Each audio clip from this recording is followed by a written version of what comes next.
Hello friends, welcome to Sivasujith channel. எல்லோரும் நல்லா இருக்கீங்களா? எல்லோரும் நல்லா இருக்கணும்னு இறைவனை வேண்டிக்கிறேன். இன்றைக்கி நம்ம பாம்பாட்டி சித்தருடைய வரலாறை பார்க்க போகிறோம். உள்ளங்கையிற் கனி போல உள்ள பொருளை உண்மையுடன் காட்டவல்ல உண்மை குருவை கள்ளமனம் தன்னை தள்ளி கண்டுகொண்டு அன்பாய் கழித்து கழித்து நின்று ஆடு பாம்பே அப்படின்னு உண்மை குருவுடைய சிறப்பை அழகாக பாடியவர் பாம்பாட்டி சித்தர். உள்ளங்கையில் இருக்கிற நெல்லிக்கனி நம்ம எல்லாருக்குமே வெளிப்படையாக தெரியும். அது மாதிரி மனசில் இருக்கக்கூடிய அறியாமையை எல்லாருமே அறியும்படி நீக்கக்கூடியது யார் அப்படின்னு பார்த்தோன்னா அவங்க தான் ஒரு உண்மையான குரு. அப்படிப்பட்ட உண்மையான குருவை நம்ம அடையாளம் காண முடியாமல் நம்மளை தடுக்கிறது நம்மளுடைய கள்ள மனம் அப்படின்றாரு. ஸோ கள்ள மனத்திற்கு பார்க்குறவங்க எல்லாருமே உண்மையான குருவாக தான் தெரிவாங்க. ஆனால் அது பொய். நாம் நம்மளோட தெளிவான சிந்தனையால் உண்மையான குருவை கண்டு கொள்ள வேண்டும். அப்படி நம்ம கண்டு கொண்டால் வாழ்க்கையில் இன்பம் பெருகும் என்று பாம்பே நீ மகிழ்ச்சியோடு ஆடுவாயாக அப்படின்றது தான் பாம்பாட்டி சித்தர் இந்த பாடல் வழி நம்மளுக்கு சொல்லியிருக்க கருத்து. ஆடு பாம்பே அப்படின்னு பாம்பை ஆட்டுவித்து பாடுனனாலையும் காடுகளில் திரிஞ்சு பாம்புகளை தேடி அலைந்து வாழ்ந்த சித்தர் அப்படின்றனாலையும் தான் இவருக்கு பாம்பாட்டி சித்தர் அப்படின்ற பெயர் ஏற்பட்டுச்சு. பாம்பு அப்படின்றது குண்டலினி சக்தியோடைய உருவகமாக பார்க்கப்படுது.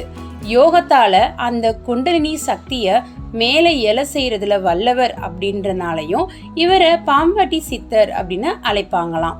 பாம்பாட்டி சித்தர் திருக்கோகர்ணத்தில் கார்த்திகை மாதம் மிருகசீரிஷ நட்சத்திரத்தில் தோன்றியவர்.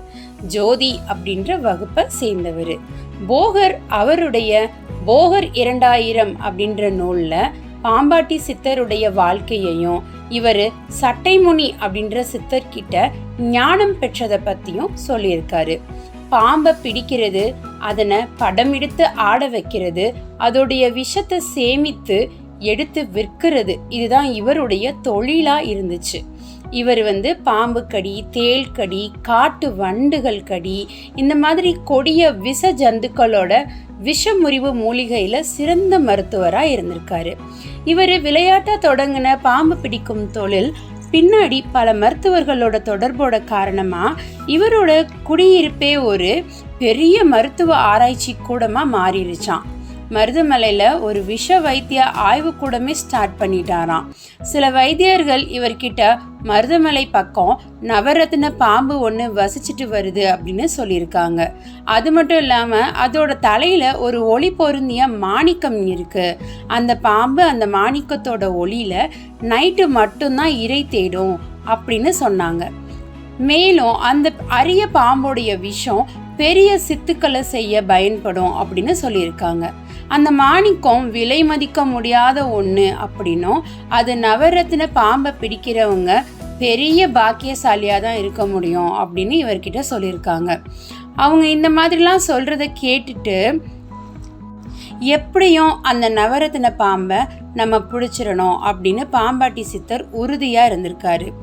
அதனால் எப்பயுமே அந்த பாம்பை பற்றின நினைவோடையே காடு மேடெல்லாம் இருக்கிற பாம்பு புற்றெல்லாம் தேடி அலைஞ்சிருக்காரு. இந்த சித்தரோட அந்த விடாப்பிடியான நடவடிக்கையின் காரணமாக அந்த பகுதியில் பாம்புகளோட எண்ணிக்கை கொஞ்சம் கொஞ்சமாக குறைய ஆரம்பிச்சிச்சு. இருந்தாலும் அந்த அரிய வகையான நவரத்ன பாம்பு மட்டும் இவர் கண்ணில் படவே இல்லையாம். அந்த நவரத்ன பாம்பை எப்படியாச்சும் பிடிச்சிடணும் அப்படின்னு இவரும் வைராக்கியத்தோட தொடர்ந்து தேடிக்கிட்டே இருந்திருக்காரு. ஒரு நாள் இவர் வழக்கம் போல மருதமலை காட்டில் பாம்பை தேடி அலைஞ்சிக்கிட்டு இருந்தப்போ திடீர்னு ஒரு சிரிப்பொலி அந்த காட்டில் கேட்டிருந்திருக்கு. பாம்பாட்டி சித்தர் சிரிப்பொலி எந்த திசையில் வருதோ அதை நோக்கி திரும்பியிருக்காரு. பயங்கரமான ஒரு பேர் ஒளியோட பாம்பாட்டி சித்தர் முன்னாடி சட்டைமுனி சித்தர் தோன்றினாராம். பாம்பாட்டி சித்தர் வியந்து போய் பார்த்துருக்காரு. இப்படி ஒரு பேரொலியா, அதுவும் இவருடைய உடல்ல இருந்து வருதா அப்படின்னு தனக்குள்ளேயே பேசிக்கிட்டு கல்லாய் சமைந்து நின்ற அந்த பாம்பாட்டி சித்தரு சற்று உணர்வு வந்த மாதிரி அவர்கிட்ட பேச தொடங்கியிருக்காரு. சுவாமி, இவ்வளவு ஒளியுடன் திகழும் நீங்கள் யார்? எதற்காக இந்த காட்டில் இந்த நட்டு நடுநசியில் திரிகிறீர்கள் அப்படின்னு கேட்டாராம் பாம்பாட்டி சித்தர். அதற்கு சட்டைமுனி சித்தர் சொல்லியிருக்காரு பாம்பாட்டி சித்தரை பார்த்து, நான் இந்த காட்டில் தான் வாழ்கிறேன், நீ தான் நகர்ல இருந்து வந்திருக்க, நான் கேட்க வேண்டிய கேள்வியை நீ என்கிட்ட கேட்குற, என்ன காரணத்தினால நீ இந்த அர்த்த ஜாமத்தில் இவ்வளோ தைரியமாக இங்கே வந்த, அந்த காரணத்தை நான் தெரிஞ்சுக்கலாமா அப்படின்னு சட்டைமுனி முனிவர் கேட்டிருக்காரு. அதுக்கு பாம்பாட்டி சித்தர், சுவாமி, நான் காடுகளிலும் மேடுகளிலும் அலைஞ்சு திரிஞ்சு பாம்பு பிடிக்கிறவன், இந்த நேரத்தில் நான் வேற எதுக்கு இங்கே வருவேன், பாம்பு பிடிக்க தான் வந்தேன் அப்படின்னு சொல்லியிருக்காரு. அதுக்கு சட்டைமுனி சித்தர், பாம்பு ஏதாவது உனக்கு கிடைச்சிச்சா அப்படின்னு கேட்டிருக்காங்க. அதுக்கு பாம்பாட்டி சித்தர், சுவாமி, பாம்பு இனமே அடியோடு அழிந்து விட்டது அப்படின்னு நினைக்கிறேன், என் கண்ணில் எந்த பாம்புமே தென்படலை, சில புற்ற உடைக்க இருந்தபோது அதுக்கு முன்னாடி நீங்கள் டக்குன்னு தோன்றிட்டீங்க அப்படின்னு சொல்லியிருக்காரு. அப்போ சட்டைமுனி சித்தர் சொல்லியிருக்காரு, இளைஞனே, எந்தவித பயனுமே இல்லாத உன் செயலை பார்த்து தான் நான் சிரித்தேன், இதில் என்ன தவறு இருக்குது அப்படின்னு கேட்டாராம். பாம்பாட்டி சித்தர், அரிய வகை பாம்பான அந்த நவரத்தின பாம்பை தேடி தான் நான் இது வரைக்கும் அலைஞ்சிட்டு இருக்கேன், என்னோட செயலை நீங்கள் எப்படி பயனற்ற செயல்னு சொல்லலாம் அப்படின்னு கேட்டிருக்காரு. சட்டைமுனி சித்தர் சொல்லியிருக்காரு, அப்பா, நீ நவரத்தின பாம்பை ஓங்கிட்டேயே வச்சுக்கிட்டு ஊரெல்லாம் போய் தேடுறது பயனற்ற செயல் தானே அப்படின்னு சொன்னாராம். பாம்பாட்டி சித்தர், சுவாமி, நீங்கள் என்ன சொல்கிறீங்க, நவரத்தின பாம்பை நான் வச்சிருக்கேனா, நீங்கள் சொல்கிறது எனக்கு ஒன்றுமே புரியலையே அப்படின்னாராம். உடனே சட்டைமுனி சித்தர் சொல்லியிருக்காரு, மிகுந்த இன்பம் அளிக்கக்கூடிய ஒரு பாம்பு உன் உடம்புக்குள்ளேயே குடிக்கொண்டு இருக்கு, அது உன் உடம்புல மட்டும் இல்லை, மனிதர்களோட எல்லாரோட உடம்புலையுமே அது இருக்கு, இருந்தாலும் அதை பெரும்பாலும் நிறைய பேர் தெரிஞ்சுக்கிறதே இல்லை, ஒன்னால் கூட அதை தெரிஞ்சுக்க முடியலை அப்படின்னு சொல்லியிருக்காரு. நம்மளை மாதிரி இருக்கக்கூடிய எல்லாரோடைய உடம்புலையும் இருக்கிற அந்த பாம்பை யார் ஆட்டி படைக்கக்கூடியவங்களோ அவங்க தான் ஞானிகள், சித்த புருஷர்கள் அப்படின்னு பேசக்கூடிய சித்தர் பெருமக்கள். அவங்களால மட்டும்தான் அதை அடக்கி ஆள முடியும். அந்த பாம்பை அடக்க தெரியாதவங்க அறிவற்றவங்க.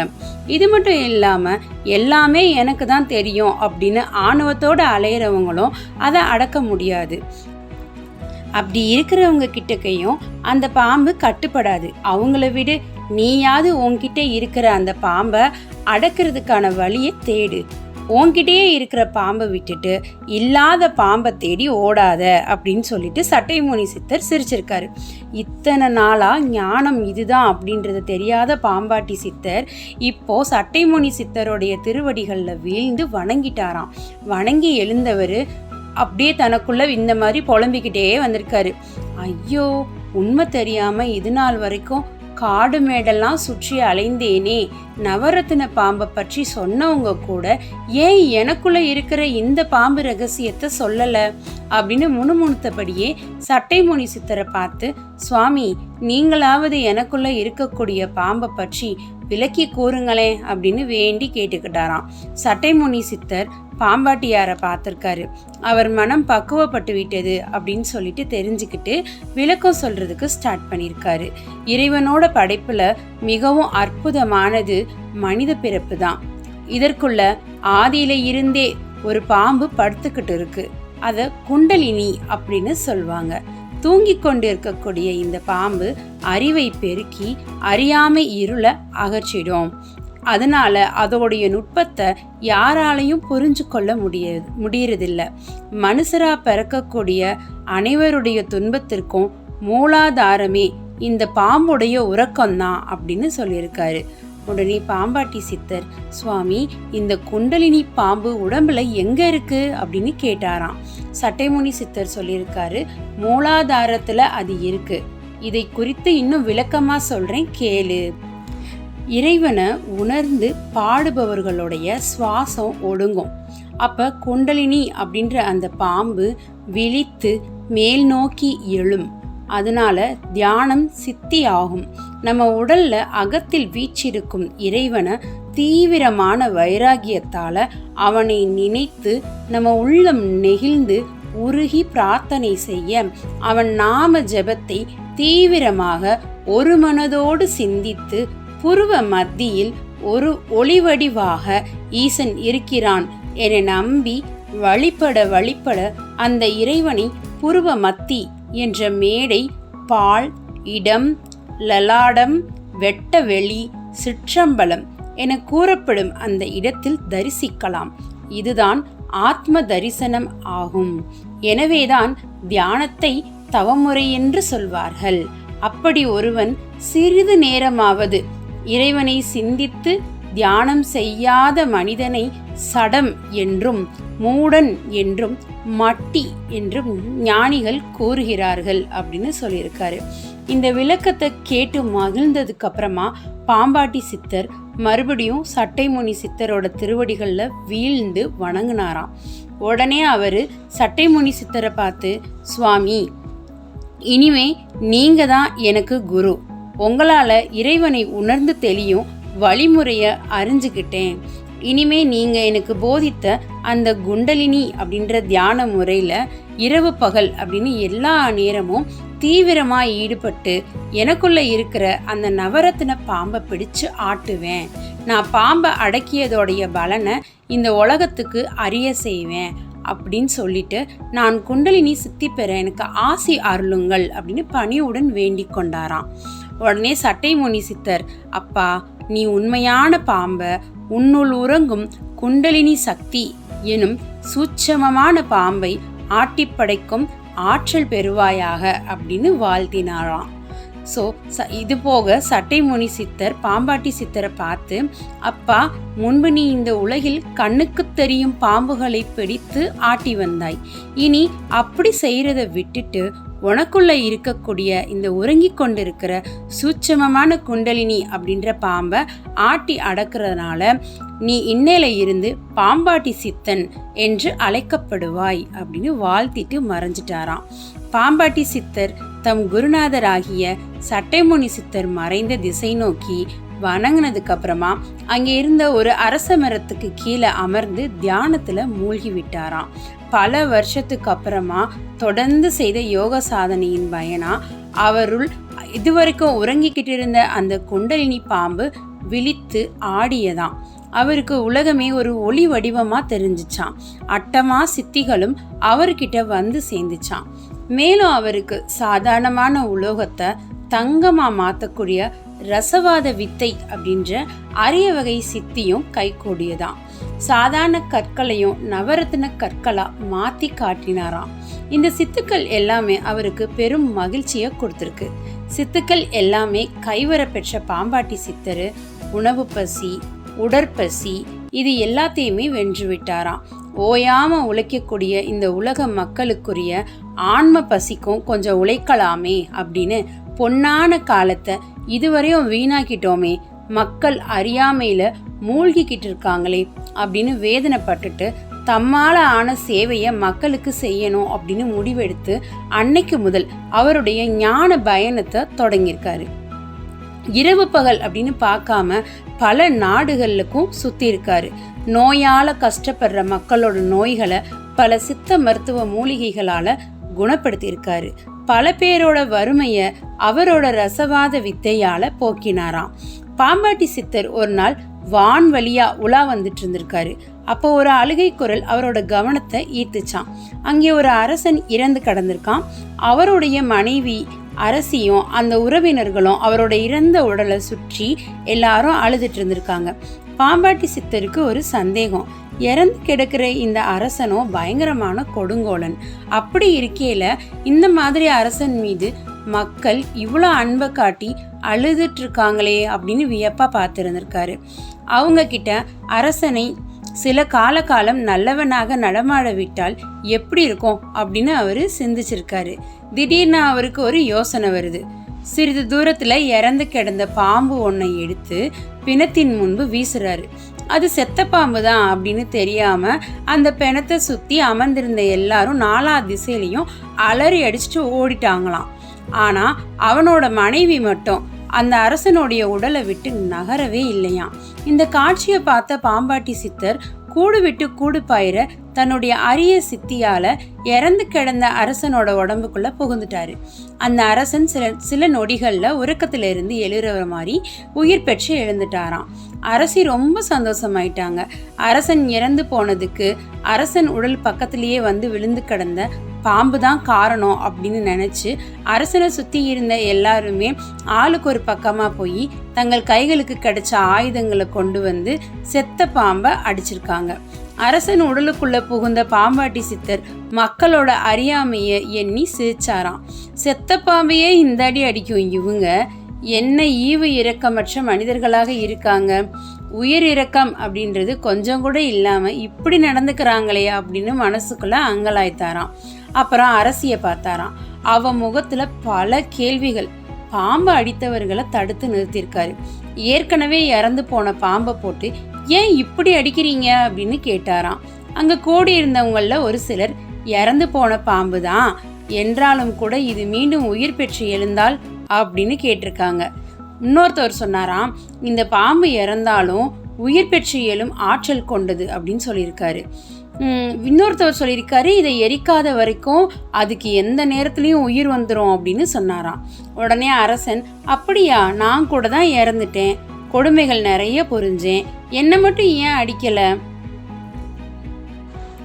நீங்க ஏன் என்னை மட்டும் அப்படியே விட்டுட்டீங்க, என்னை அடிக்காததால தான் நான் உயிர் பெற்று வந்திருக்கேனோ, இப்போ என்னை கொளுத்த போறீங்களா அப்படின்னு கேட்டிருக்காரு. உடனே அங்கிருந்த எல்லோருமே, அரசரே எங்களை மன்னிச்சிருங்க, அறிவற்று போய் செத்த பாம்பை அடிச்சு துன்புறுத்தினது தப்பு தான், அதுக்காக எங்க மனசு வேதனைப்படும்படியான வார்த்தைகளை தயவு செஞ்சு பேசாதீங்க அப்படின்னு கேட்டுக்கிட்டாங்களாம். அதுக்கப்புறமா அரசரோட உடம்புக்குள்ள இருந்த பாம்பாட்டி சித்தர் தரையில கிடந்த செத்த பாம்பை அவருடைய வலது கரத்தில் தடவி கொடுத்து, பாம்பே நான் எழுந்துட்டேன், நீயும் உயிர் பெற்று எழுவாயாக அப்படின்னு மெல்ல பேசினாராம்.